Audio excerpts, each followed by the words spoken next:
తెలంగాణ రాష్ట్రంలో అన్ని వ్యవస్థలు నిర్వీర్యం అయ్యాయని బీఆర్ఎస్ నేత మాజీ మంత్రి జగదీష్ రెడ్డి ఆరోపించారు. శాసనసభను కూడా వాళ్ళ అబద్ధాలను నిజం చేసుకునేందుకు వాడుకుంటున్నారని మండిపడ్డారు.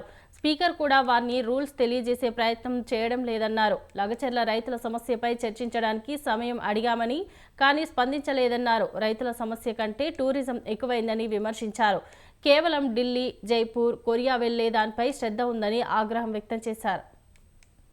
ఏ నియమాలు పాటించకుండా కేవలం అధికార పక్షం వాళ్ళ వాదన వినిపించుకోవడం కొరకు మాత్రమే, వాళ్ళ అబద్ధాలని 1-10 సార్లు చెప్పుకోవడానికి మాత్రమే ఉపయోగపడే వేదికగా మార్చేస్తుంది. స్పీకర్ గారు కూడా రూల్ బుక్ చూపించినప్పటికీ కూడా నిబంధనల మేరకు పోవడానికి ఎందుకు ఆలోచన చేయడం లేదు. ఈ ప్రభుత్వానికి ఏ విషయాలపైన చర్చ చేసే దమ్ము లేదు.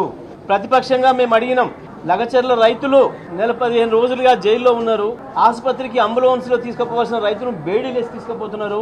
ఇది దుర్మార్గమైన పరిపాలన. ఆ రైతుల గురించి మేము మాట్లాడాల్సిన అవసరం ఉంది అని చెప్పి మేము శాసనసభలో స్పీకర్ గారిని అడిగితే నిన్న సమయం ఇవ్వలేదు, ఇవాళ సమయం ఇవ్వలేదు. రైతుల సమస్య కంటే వీరికి టూరిజం సమస్య మీద ఎక్కువ మక్కువ ఉంది. ఎందుకంటే ఈ ప్రభుత్వం వచ్చిన కాంచి టూర్లే తప్ప ఇంకొకటి ఏం చేయలేదు.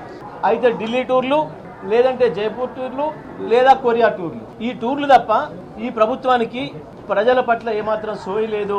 ఆత్మహత్య చేసుకున్న రైతుల దగ్గరికి టూరు పోయేది లేదు. ఆత్మహత్య చేసుకున్న విద్యార్థుల దగ్గరికి టూరు పోయేది లేదు. మీ దుర్మార్గం వల్ల చచ్చిపోయిన హైడ్రా బాధితుల దగ్గరికి పోయేదానికి లేదు. మూసీ బాధితుల దగ్గరికి పోయేదానికి లేదు. ఏ సోయి లేకుండా మేమేదో టూరిజం డెవలప్ చేస్తామని చెప్పి వాళ్ళు టూరిజం మీద మాట్లాడుతున్నారు. శాసనసభ